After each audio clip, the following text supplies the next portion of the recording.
The modern environmental movement has suddenly become particularly fond of using children to promote its message. Is this savvy campaigning or is it exploitation? And does it help the message or does it hurt? Let's discuss. My name's Mallen Baker. This is the Mallen Baker Show for Changemakers. We've seen a few things recently. One, of course, has been the rise to superstardom of the schoolgirl Greta Thunberg, who's become the focus for the movement of school strikes. Secondly, we saw youngsters being sent in to lobby Dianne Feinstein for the Green New Deal. Thirdly, in the UK last weekend, we saw Extinction Rebellion, the climate change protest movement I've spoken about in a previous video, holding a protest titled Blood of Our Children.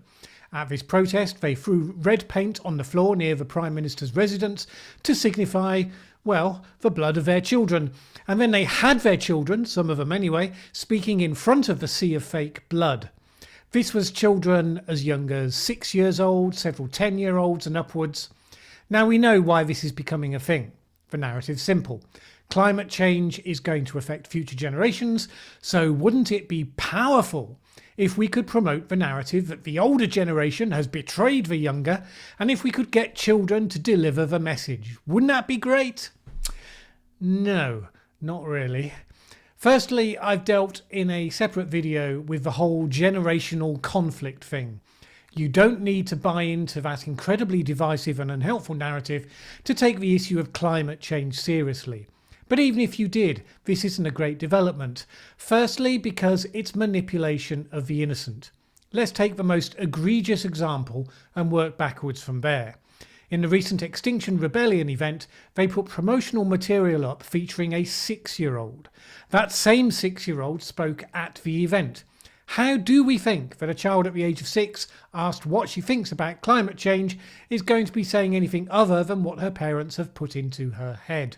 And don't you think that maybe a 6-year-old should have the right to enjoy a childhood without being indoctrinated with the belief that the planet's going to be destroyed before she gets to have a life?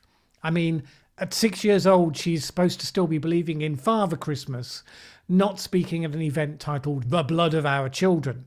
Here are some clips from a video that Extinction Rebellion made available via its press release on the event. I've blurred out this girl's face because, unlike Extinction Rebellion, I don't believe children should be exploited for propaganda. And what's going to happen? Well, we're going to stop some traffic today because we kind of need to show that don't do that buzzer at us. We're trying to do something even more important.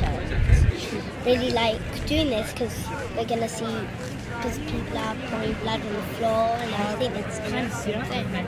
So if you had a message for Theresa May or the government in general, can you say, this is my message for the government, and tell us what your message is? This is my message for the government. You should actually stop making all this rubbish and stuff and just help. Just do this and people stop hating you because nobody likes you when you're doing that. So please do something about it. Thank you. That's amazing.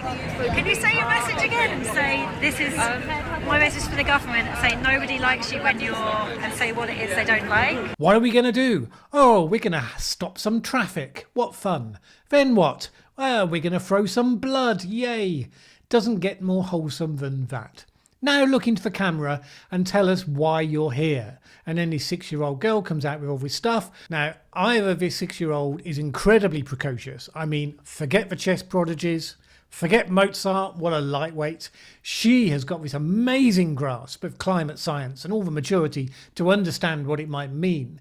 Clearly this girl is old enough to have the vote and old enough to drive a car and consent to sex and everything else. Because, I mean, after all, she's old enough to make political speeches. Oh, and then she tells the Prime Minister that nobody likes her. Haha, how funny. Just look into the camera and repeat that again, little girl. Or, of course, she's simply repeating what she's been told. And when she spoke at the event, she was reading someone else's words put into her mouth. Presumably her parents, what fine people they are. So this is what you think is the right way to campaign over climate change? Manipulating children to be your spokespeople? Climate change is a serious issue, not to be too po-faced about it, but if it's meant to be such a big crisis, perhaps we should talk about it like grown-ups. Working to protect the future for our children is not the same as putting them in charge.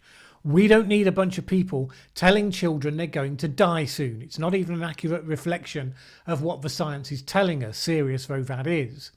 But in any case, it's not helping. Seriously, if you're doing that, you need to stop. Campaign for yourselves, speak for yourselves, reassure your children and let them have a childhood, for goodness sake. Now, by all means, have the children come with you onto the demo, of course, it's a standard thing. But don't put them on the platform to speak. Is there any other situation, any circumstance, where we think it's okay to get children that young to be put up to deliver political messages? Now, we saw something similar in the Dianne Feinstein incident, where the Sunrise Movement, which promotes itself with this remarkable graphic that's like an old Soviet Union meets modern day identity politics, got children of various ages, some of them quite young, to tell Feinstein she should support the Green New Deal. Not that she should prioritise climate change, but she should support a specific piece of legislation, and it did the trick. It provided the bleak choice to either pat them on the head and hand them platitudes, or feed the Twitter trolls by telling them that in the grown-up world things might be a bit more complicated than that. She did the latter. Paid the price. Arguably that's the kind of cynical trap savvy politicians should be able to avoid, but it works so great I wouldn't be surprised to see more ambushes of this sort in the future. Then let's talk about Greta Thunberg, the teenager leading the school strike movement. Now, to some extent this is different. Greta looked at some of these things for herself, took action herself, and it gained a lot of traction. She's a child, but on the border of adulthood, and at the end of the day, you do get remarkable young people who rise above their years. She's wrong about some of the stuff, but she's still a kid. The detail of her grasp of recent history and current science isn't the point. I wasn't much further on when I was protesting as a young adult in my early 20s, so all credit to her. I am concerned about how massively adults have seized upon her as the face of a movement.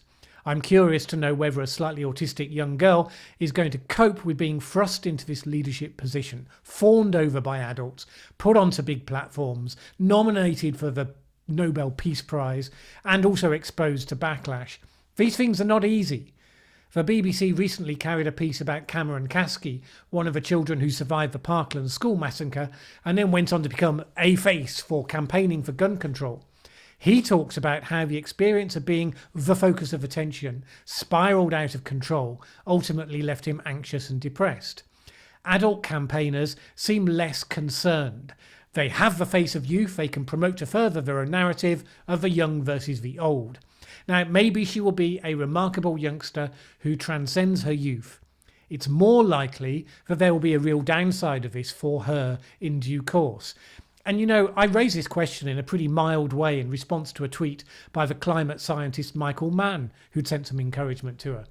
He responded by blocking me, which tells you something about how people who should know better have adopted this approach as an article of faith that should not be questioned. Separately, here's noted environmentalist Bill McKibben, boasting about how he's, quote, collaborating with a 12-year-old on an absence note for children taking time off school to protest. Now, there are some people who will criticise the line I'm taking here as prejudiced.